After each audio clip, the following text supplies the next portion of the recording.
Namaskar. We are continuing with the topic of enemies and fetters of the mind, and today I'm going to talk about the enemies and how to deal with them. Enemies, they are, the most heavy emotions that we experience, and we love them, we hate them, and we have to live with them. You cannot kill those emotions. If you kill themselves, you are killing yourself. It's just like making a suicide, because those emotions constitute your stamina. Without them, you do not exist. You can suppress them, but you will become like a lifeless person. So we have to find other way to deal with them.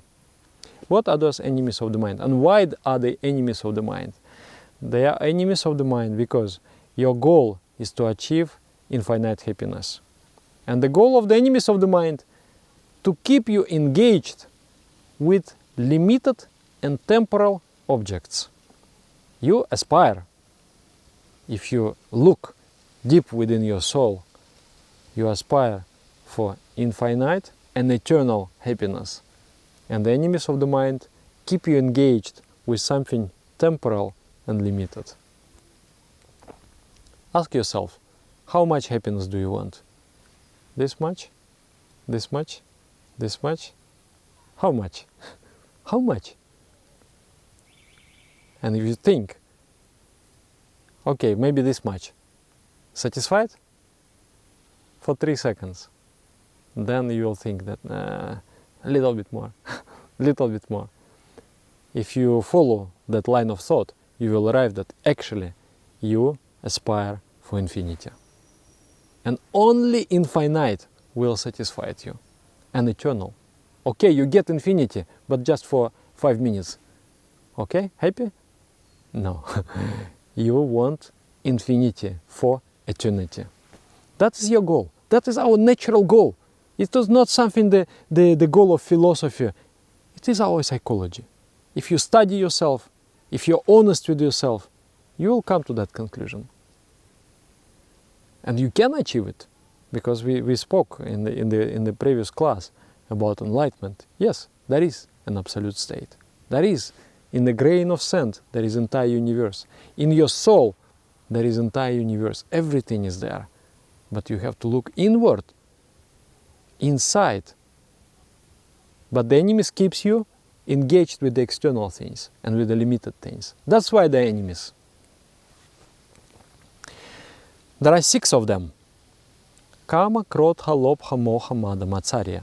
Kama, desire or lust. Then krodha, anger. Lobha, greed. Moha, attachment. Mada, pride. And matsarya, jealousy. All of them are interconnected. All of them come out of each other. The first of them is desire. Out of desire, many things are born. I want something. Normally people think that kama is a sexual desire. But it is a very narrow expression of kama. Kama is every desire, any kind of desire, but for limited object. For example, I want to buy that car. I want to buy it badly. That is kama. I want to eat that food. That is kama. I want to marry that girl. That is kama. So that is the physical desire. I mean, it's not physical. Desire for limited object. Desire for fame, for name, for money. All of that is kama. And out of kama, anger is born. If you want something, but you're not getting it, then how do you feel? You feel angry. And then all other emotions, they also supporting the anger. For example, if you are greedy and you're not getting enough, how do you feel? You feel angry. If you are attached and you lost the object of attachment, how do you feel? You feel angry. You want to break something. You have seen in the movies. The person was attached to something and he lost, and then he will shout, "Ah!" and then throw something into the wall and break things, because he lost the object of attachment. Therefore he is angry. And then if you are proud and people are not respecting you enough, you feel angry. And then if you are jealous, surely you are angry. So anger is the resultant, and therefore it is called Krodha eva mohan shatru. Krodha, anger, is the greatest enemy. It's the greatest enemy. It comes out of all those enemies. They're all interconnected. It's just like a six head of one demon which operates within our mind. And we have to learn how to deal with those beasts within us. We cannot kill those beasts, because if we kill them, it is killing ourselves. People who try to kill those emotions, they become lifeless. You can see even the face become pale, darker. There is no glow. Cannot kill. We have to do something else. So those beasts have to be domesticated and have to be purified and elevated. And they become very good beasts. They become very working beasts. And they propel you towards spirituality. There are 4 ways how people deal with their emotions: denial, expression, suppression, channelization, sublimation. Denial is when you have an emotion, but you deny. For example, you have a greed or you have lust for something, but you deny it. For example, you are enslaved by alcohol. But to other people you say that, oh, I don't have problem, I'm not an alcoholic, I'm just drinking because I like to socialize, this and that. Anytime I can quit this habit. Anytime I can quit smoking, no problem. So that is called denial. You are in denial. It doesn't help us, because even I deny, I don't have a problem, but still I have a problem. My health suffers, my relationships suffer. So that kind of way to deal doesn't help. Another way is to express. I want something, I take it. Sometimes I feel easier, but if I just live like that, my life is going to be ruined. I want something, I steal it, and I go to jail. Or I'm married and I want another woman, my marriage is ruined. So expression is easy, it feels good, but it ruins our life. Suppression. I want something, but I think it's going to ruin my life. I shouldn't do. So I don't do. It's like, you see the river, it's flowing. Now it's not much water there. So it is flowing very in a gentle way, very slowly it moves. Now I will put the wall there, the dam, and the water will start to rise. The water will start to rise, the water will start to rise. The moment comes, the dam will not be able to hold the water, and the water will break the dam. And then there will be great downfall. There will be great release of emotions and many crazy things. In that state, when there is so much energy bottled up in my mind, I can do so many crazy things. So many times, saintly people, they fall below average human standard due to suppression. Due to suppression. And then there is another one, channelization. I build a dam, but at the same time I make another channel. I dig the trench and I direct the water into some other direction. So that is the only thing that works. I will give you one example from my life. And actually it will help you understand very much what is going on in meditation also.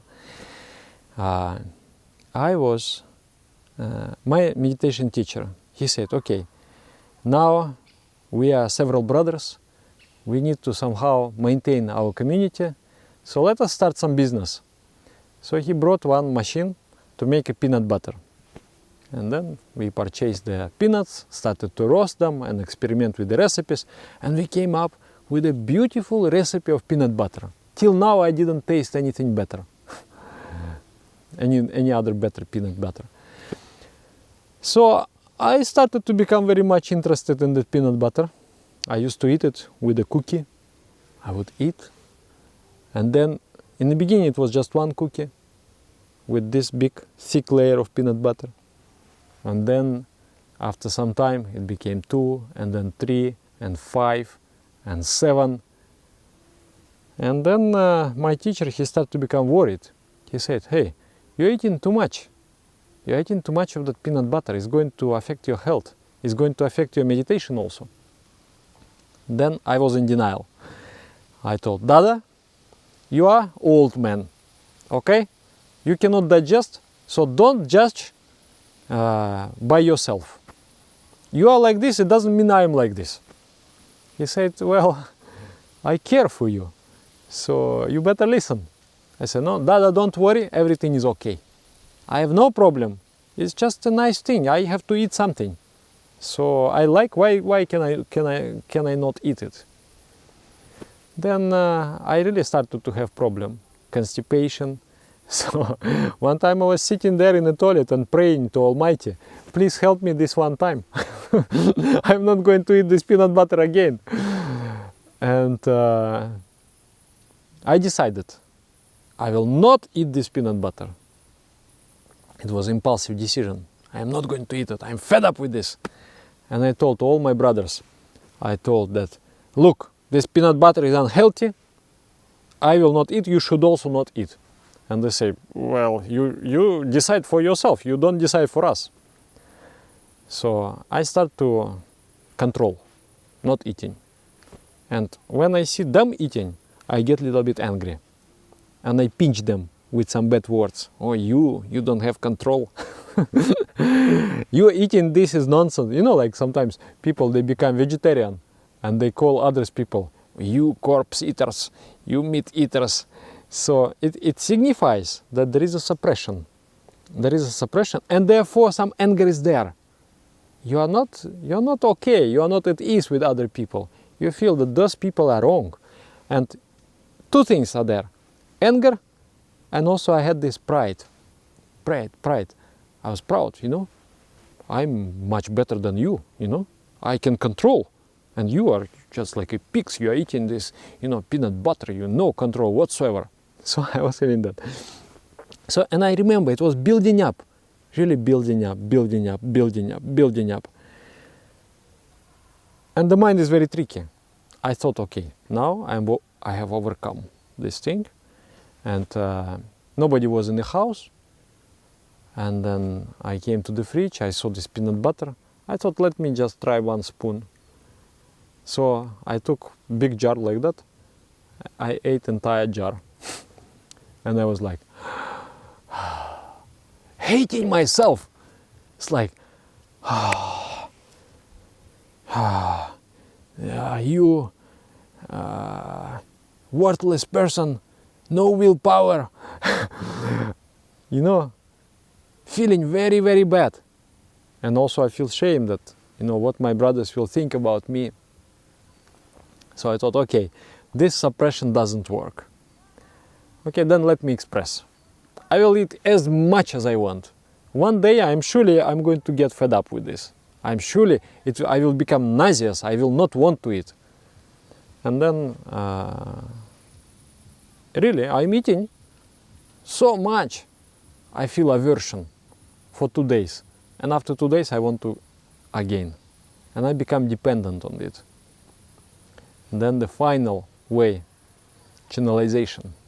I decided I will not deny myself this peanut butter, but I will set a limit. I will eat only one cookie with peanut butter. And before eating, I will meditate.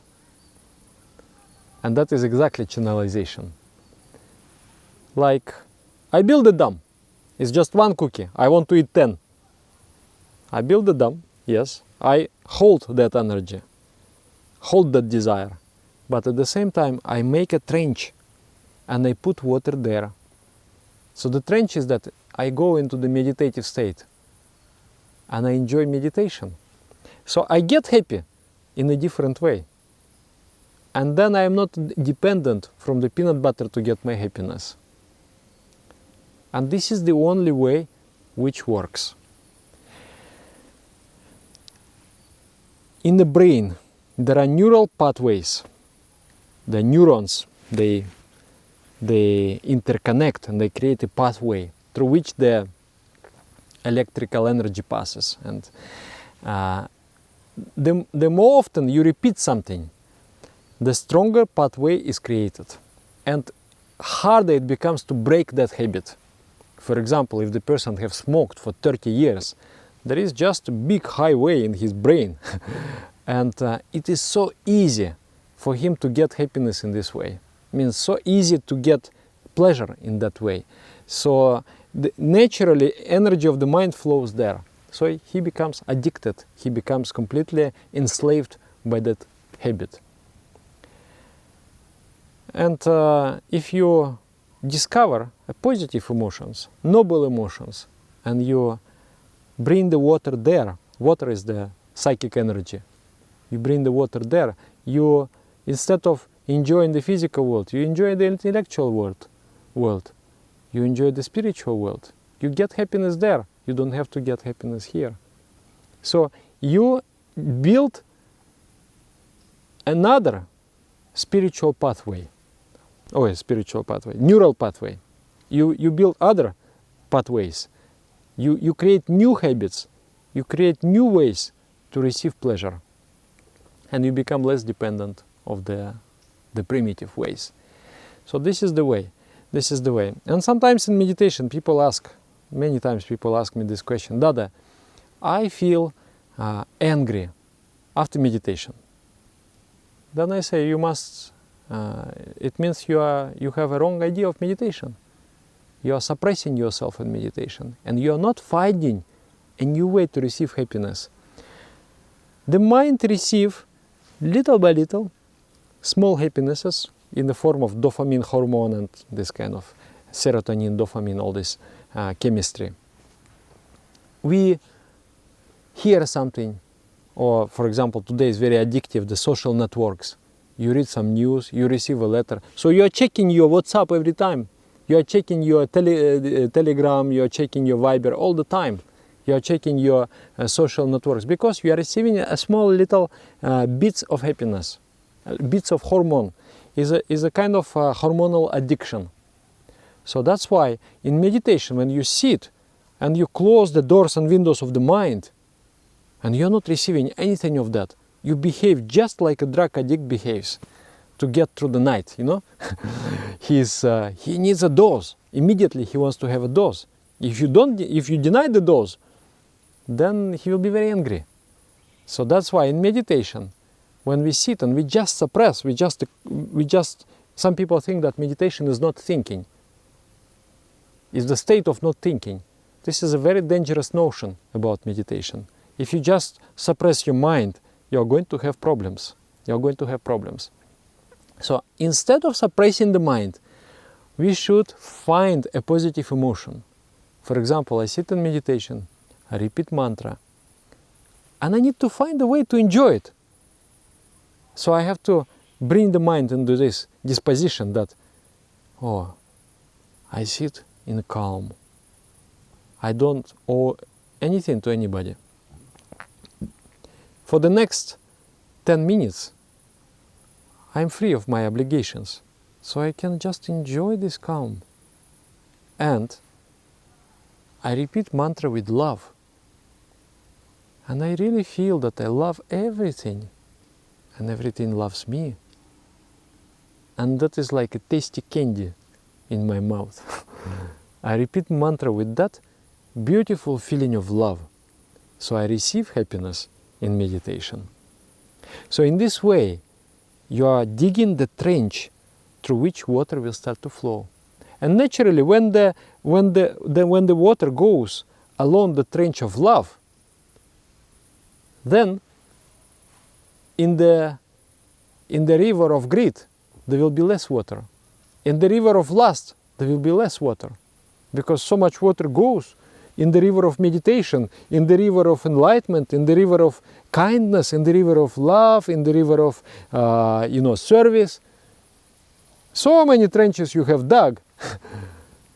So you have taken all the water from the river of greed. It's dry. It has become dry. Look how dry it has become. This is the way to deal. Today, people are very much plagued by corruption. They feel, oh, the corrupt politicians, they have ruined our societies. But we have ruined ourselves. It is the greed, it is the lust, the reason for the bad shape of the society. In one way, the lust propels us. Some people, capitalism believes in greed, that our collective greed somehow will create a paradise on earth. That I want so much money and that's why I will work hard and my hard work will benefit others. It doesn't work like that. Actually, the benevolent intentions in the mind, I want to serve humanity, I want to uplift humanity, I want to make something beautiful contributions to humanity. This is what matters. And greed corrupts the society. So how to overcome greed? Like in some totalitarian societies, they believe that if we implement a very strict punishment, nobody is going to do crimes, nobody is going to do corruption. Still they do. People are killed, people are shot, but they still do some corruptions. Because that force is so strong, fear is not able to stop it sometimes. So the only way is to dig the trench, is to learn how to get happiness not from the material world, which is limited. And obviously if is enough for everyone, but not enough to satisfy everyone's greed. So we need to dig the trench of love. We need to dig the trench of kindness. And I felt in myself, I felt that I don't need many things that other people are dying for, because I'm very satisfied. Why do I need to have that? What I have is enough for me. And what I need to do now, I want to do service, because I have enough, so I can give to others. There is one beautiful story. There was one Rishi, the sage. He was meditating, and the man came to him with a big sack of gold coins, and he told him, "You take these gold coins." And then Rishi asked, "What do you want?" He said, "I want to become more rich. I want to become richest man in the world." He said, "You're already very rich, aren't you?" He said, "Yes." "And you still want to become more rich?" He said, "Yes." "Then you take those coins back, because you need them more than I." You need them more than I. You have so much money, but you're still in need. You're a poor man, but I'm a rich man. So the channelization. And the ultimate channelization. Okay, one way to channelize is, for example, to experience good emotions. Today one person asked me, he said, for example, I feel lust, I have a girlfriend, but I want all other girlfriends also. Means I have other women also. What I am to do? I say, look, if you really love your girlfriend or wife, you will not need to go anywhere else, because the love itself satisfies. But love is something you need to build. You need to learn how to love. Love is everyday acts of kindness. You give something, you bring water, my dear, take some water, it's good for your health. You say good words. So you develop the emotion of love. And you become independent on the emotion of lust. So this is the way. Or for example, you feel so much greed for food. And then after, for example, if you cannot stop taking your lunch, you make that after lunch I'm going to watch some interesting movie. so energy goes there. Your happiness is there. So you feel like, let me finish quickly and I will go to watch. Or I will read nice book. So you channelize from crude to subtle. From crude to subtle, to subtler, to subtlest. And then like through the intellectuality, through books, through movies, through theater, rich cultural life makes you less dependent on the crude instincts.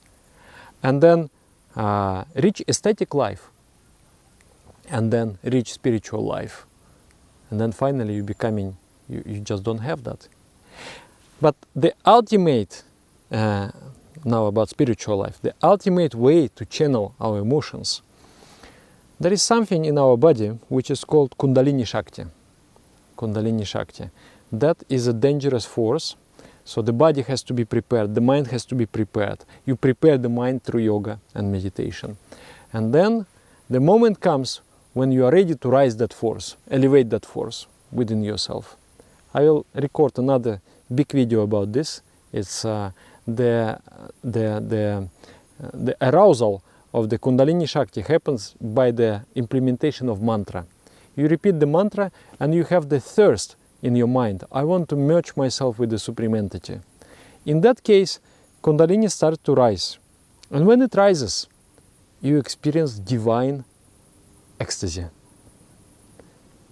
Even it rises a little bit, just 1 inch. The first movement when it happens, when the Kundalini reaches to the second chakra, you feel the presence of the Supreme. Everything. You feel just everywhere, the divinity is everywhere, among those leaves, everywhere, in the grass. And you feel so happy with that. It's a state of divine peace and enjoyment. And then it reaches to Manipura, even greater ecstasy. And then it's another topic, it's another big topic. So that is the final channelization. And the enemies, they turn into the gods. Like for example, lust. When it is sublimated and elevated, it becomes what? It becomes prema, divine love. Your lust for the physical object has turned inside, and it has become your desire, your longing for the Supreme Entity, for the Supreme Consciousness. And this is what happens. And due to that desire, Kundalini rises. That's why without this desire, if you kill the beast, who is going to pull your Kundalini upward? So you have to educate the beast and make the beast into angel. And then, for example, if greed, is greed good? Can the greed be good? Greed, if you desire the infinity, how much of Supreme Consciousness? 5%? No. 10%? No. 50%? No. 100%, I'm a very greedy person. That greediness is very constructive. I want to be greedy like that. That is called Vistara. The thirst for expansion of consciousness. I want everything of that, not 1% less. Then attachment. I'm very attached to the Supreme. You know, attachment. Should I lose the Supreme? For example, if to choose between my hand and the Supreme Entity, okay, take my hand. Because I'm attached to the Supreme. I'm less attached to my body. I'm less attached to my things. But to the Supreme Consciousness, I'm very much attached. And therefore, I'm not afraid of anything. Because I cannot lose the Supreme Consciousness. But other things I can lose. So attachment also creates fear. It is the fear to lose the object of attachment. Lust creates attachment. I want something, I got something, I enjoyed it, now I want to enjoy it all the time. And I cannot stay without that object. That is attachment. When you get fear, and when you lose the object of attachment, you feel pain and you feel anger. Then pride. Can I be proud? Yes, you can be proud of the Supreme Consciousness. You understand that whatever good is in you, it is actually by the grace of the Supreme Consciousness. Shouldn't I be proud of the Supreme Consciousness? Yes, I should. And then jealousy. One time I experienced the jealousy towards the divine. I was trying really to go into the spiritual ecstasy, but then I couldn't. But person just before me was sitting and meditating and bam, collapsed into the state of samadhi.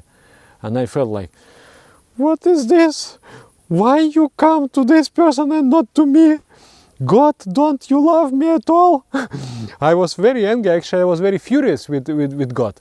I was like, you very unjust to me, but that emotion keeps you in touch with the Supreme. You are thinking of the Supreme. As you think, so you become. And you maintain your connection with the Supreme. So it becomes very constructive.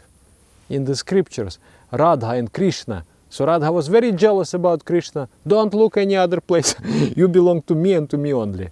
You are not, it's not like, oh, God is with everybody, so he is with me. No, God is only with me and not for anybody else. Only in this relationship, nobody is there. Only you and me. You don't look anywhere else. You are mine. You are mine. And it's difficult to judge what God likes, but what gurus say about God, they say that God loves this jealousy. He loves when you are jealous with Him. He loves that you want Him alone for yourself. You don't want to share with Him with anybody else. So it's very constructive. And then anger. Anger, there is, when you elevated your emotions, then anger can be sentient, sattvic, white anger. Means you can shout on the person just to destroy some darkness in him. But inside, not becoming dark. I am very calm inside. But I will express like a thunder. And I will be very scaring just to destroy some darkness in you. So that is called white anger. That can happen if you have mastered all the other enemies, if you have transformed them into the deities, if you make gods out of them. Then only you will be able to have that white anger. Otherwise, anger will always be connected either with jealousy, or pride, or greed, or lust, something like that. And it is a dark emotion, it's a tamasic emotion. It creates, I think when you have experienced anger, it's like your mind goes very much down. Your mind goes very much down. So, yeah. So the first portion, the inner portion, the subtle portion of the Tantra, deals with the channelization of the enemies and transforming them into the deities. Not through suppression, oppression, or repression. Not through expression and not through denial, but through the sublimation, through the channelization. And the meditation itself is the ultimate way to channelize our emotions, to channelize the energy of our emotions and utilize, you see, there is water, it can produce electricity. It is a great thing. For example, if you are very lustful, it is a great thing. It means you have energy within. That energy you can harness and use in the other windmills, in the higher windmills. Rotate the higher emotions. Power up the nobler aspirations. That's why the worst criminals, they used to become greatest saints. He was very, there was this, I think, the author of Ramayana. He was so crazy about his wife, constantly pursuing her. So one day, he climbed in her room. She doesn't want to see him. But he climbed the wall and went into the window and came to her room. And she said, "How did you come here?" He said, "Oh, there was a rope from your window. I thought that you are waiting for me. So I came." And then she looked out and there was no rope, there was a snake. So in that kind of crazy state, crazy desire, he didn't even see the snake, so he mistaken for the rope. And then he told him, what a crazy man are you?